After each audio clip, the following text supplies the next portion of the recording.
Hey everybody, welcome to Neil Talks. My name's Neil and it's time to talk Avatar: The Last Airbender.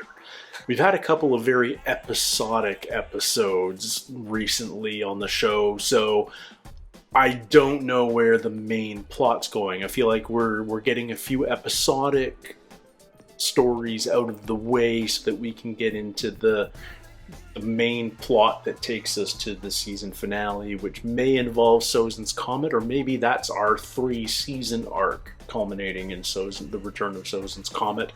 We do need to get to the North Pole still, and I feel like that certainly will be happening by the end of the season, but I don't know whether we're in store today for another standalone contained episode or whether we're going to focus more on the season-long plot, with Zuko chasing after our hero 3, with Aang's journey to learn more about becoming the Avatar. Only one way to find out, though, so let's jump right into it. This is episode 12, and it's called The Storm. Are we in a dream, or... Oh, yeah. This doesn't seem right. Giant Momo. We need you, Aang. Oh, the coming storm. Guys? Aang's having a Yeah, nightmare. so? Oh, cool. We need you, Aang. We need you, Aang. We need you. What's going on? You want to tell me about it? I think I just need some rest. You guys want to hear about my dream? That's okay. I didn't want to talk about it anyway. Should be some smooth flying. Guys, wait. This was in my dream. We shouldn't go to the market. What happened in your dream? Food eats people. Well, they're close. There is a storm coming. Consider the safety of the crew. Finding the Avatar is far more important than any individual's safety. He doesn't mean that. He's just all worked up. Is that the captain? He seems new. Out of food and out of money. Now what are we supposed to do? You could get a job, smart guy. There's going to be a terrible storm. Ah, you're crazy. I ain't coming. Then I'll find a new fish hauler and pay him double what you get. How you like that? I'll go. You're hired. And he's paying double. Double? Who told you that nonsense? Looks like your uncle was right about the storm after all. Lucky guess. Lieutenant, you'd better learn some respect, or I will teach it to you. Yeah, What do you know about respect? exactly. You know nothing about respect. Uh-oh. A spoiled prince. Easy now. No. Enough. I'm sure after a bowl of noodles, everyone will feel much better. Noodles make everything better. It's true. Airbender tattoos. You're the Avatar, ain't you? That's right. Well, don't be so smiley about it. You turned your back on the world. Don't yell at him. Aang would never turn his back on anyone. Then But I he guess did. I must have imagined the last 100 years of war and suffering. It's not his fault he disappeared, right, Aang? Aang, what's wrong? Maybe it is. Oh. Does he remember why he disappeared at all? Talk to me. Well, it's kind of a long story. I'm Shake it gonna try off. to get a little fire going. I hope Appa... Oh, come on. I want to see him shake like a dog. How do you know it's me? We have known you were the Avatar for some time. Those were some of my favorite toys when I was little. The toys you picked were the 4 Avatar relics. Your own past lives. Normally, we would have told you of your identity when you turned 16. But storm clouds are gathering. We need you, Aang. We need you. So did he just run away? I'm tired of chasing his avatar. I mean, who does Zuko think he is? Do you really want to know? We're going to learn more about Zuko? Too? We're getting a lot of lore Try to here. understand. Oh. Before he had that duel. If I'm going to rule this nation one day, don't you think I need to start learning as much as I can? The 41st is entirely new recruits. How do you expect them to defeat a powerful Earth Kingdom battalion? I don't. What better to use as bait than fresh meat? You can't sacrifice an entire division like that. How can you betray them? Zuko was right, you see. But it was not his place to speak out. Yeah. And there were dire consequences. You were upset that you were the Avatar? Why wouldn't you be excited about it? Well, all I knew was that after I found out, everything began changing. It's kind of an unfair advantage for whichever team you're on. But I'm still the same. Nothing's changed. I can't play? That's the only fair way. Oh, okay. Yeah. Excluded. Sorry, Aang. Okay, now who wants to have Jinju on their team? Poor Jinju. The Avatar should be training. Aang has already trained enough for today. Time is short. Come with me. No. As long as I am his guardian, I will decide when he trains. And when he gets his butt kicked at Pai Sho. Prince Zuko's challenge of the general was an act of complete disrespect.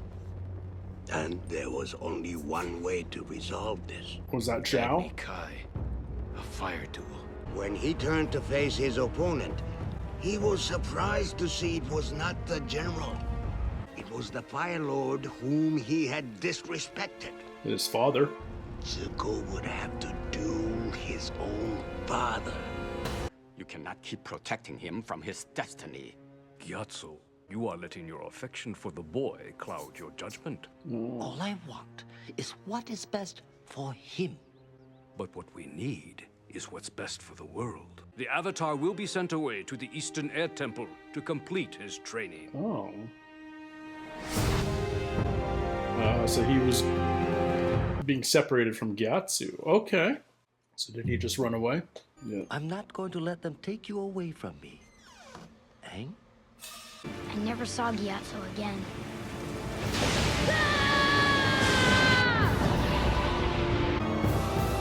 They're drowning. Next thing I knew, I was waking up in your arms after you found me in the iceberg. I like we're getting all this lore. This is great. Fisherman was right. I did turn my back on the world. You're being too hard on yourself. If you had stayed, you would have been killed along with all the other airbenders. You don't know that. The world needs you now. You give people hope. Please, Father. I only had the Fire Nation's best interest at heart. I meant you no disrespect. Is his father Ozai? I'm trying to keep track of all the names. I like that they're not showing his face. He's all in darkness and silhouette. Will learn respect. Yeah, this is when he gets his burn on the eye. After the duel, the Fire Lord said that by refusing to fight, Zuko had shown shameful weakness. As punishment, he was banished and sent to capture the Avatar. Only then could he return with his honor. The Avatar gives Zuko hope.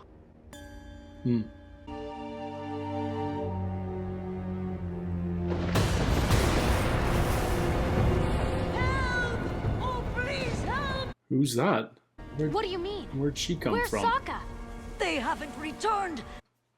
Oh, it's her. Okay. I'm going to find them. I'm going with you. I'm staying here. The helmsman!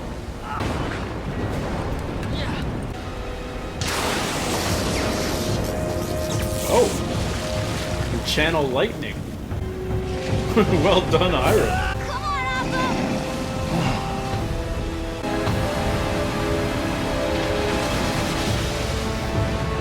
So is Appa an airbender too? He's got airbender tattoos. The Avatar! What do you want to do, sir? Let him go. We need to get this ship to safety. Then we must head directly into the Eye of the Storm. The Eye of the Storm. I'm too young to die! I'm not, but I still don't wanna.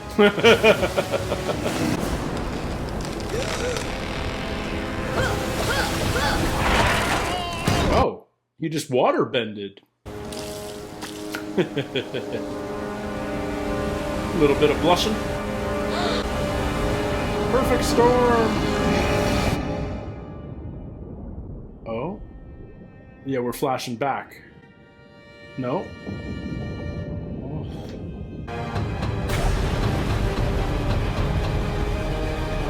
Creating an air bubble around Appa? That's cool. That's really cool.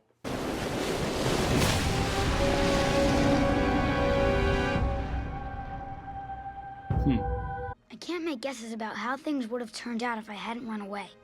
Yeah. I'm here now, and I'm going to make the most of it. Thank you for saving my life, Avatar.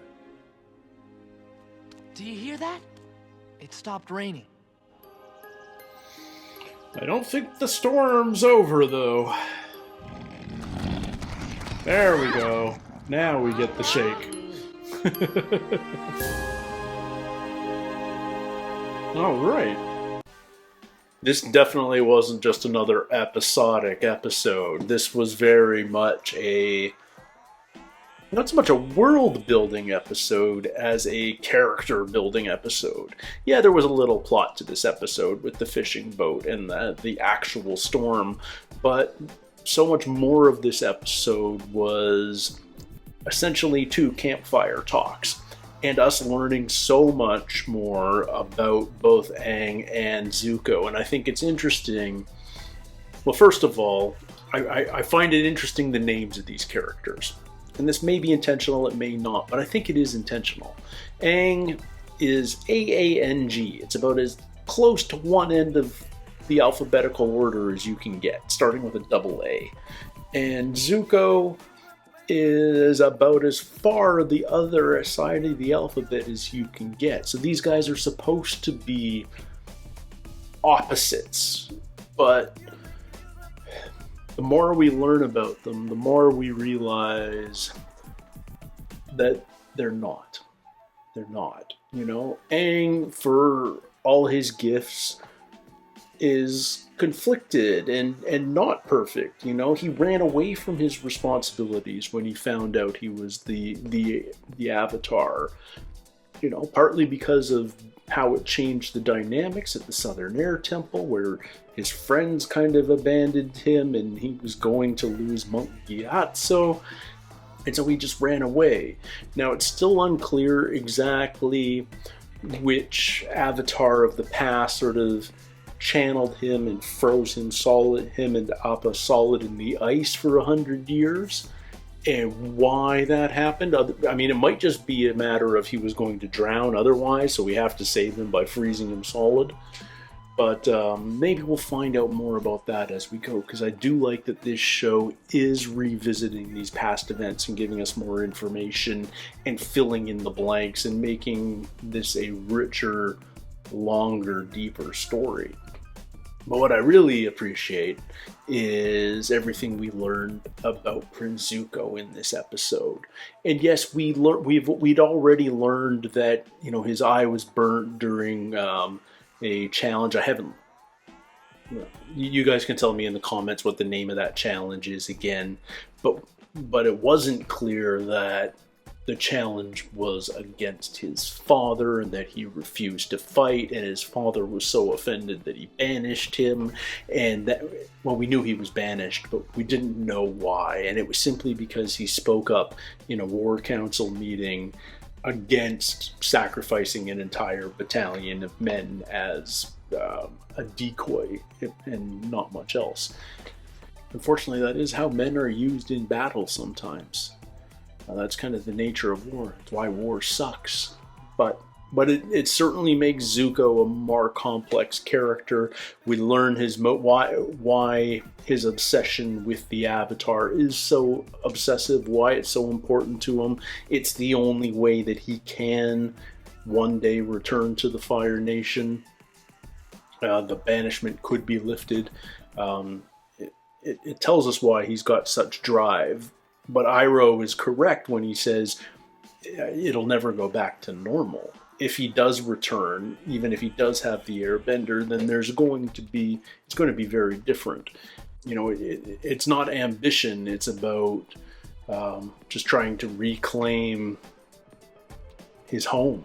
Being banished, there, you know, you go back to a lot of tribal cultures.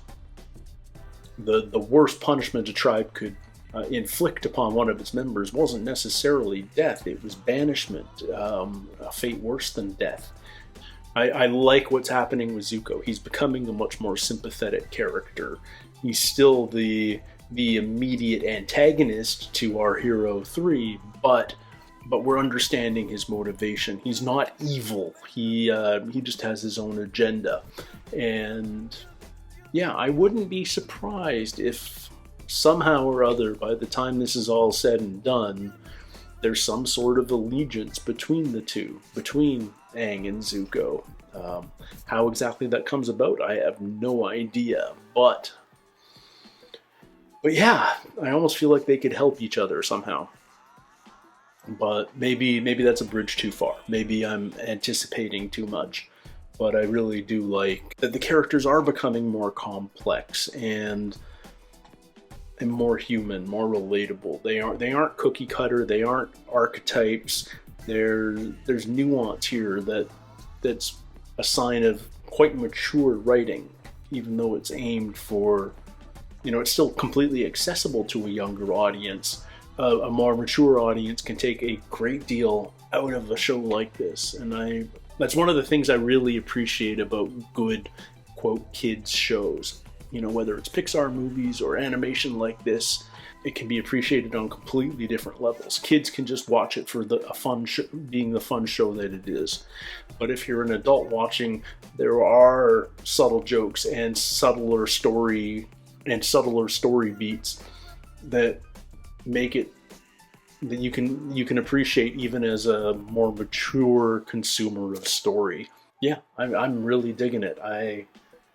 A few people had mentioned to me in the comments in earlier episodes that things really get going when we get to this episode in particular, and I wasn't sure what that meant exactly, whether it was advancing the plot or something else. I anticipated that it was advancing the plot, but really what it is advancing the characters.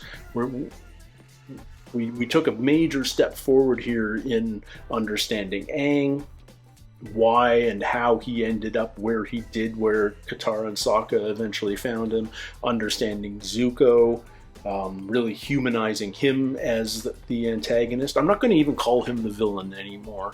He's just the antagonist. He's working against the objectives of our heroes, but he's not evil. And, that's a distinction that's worth making. But yeah, I'm really digging this show. I'm loving episodes like this that don't speak down to the viewer at all. In fact, trust the viewer to really understand more complicated ideas. And yeah, man, a lot of fun, really informative, and just sort of taking this show to the next level. So I'm excited for more. Can't wait to next week. Thank you guys so much for spending a little time with me here today on Neil Talks, and until that next time, take care, stay healthy, and we'll see you soon. Cheers.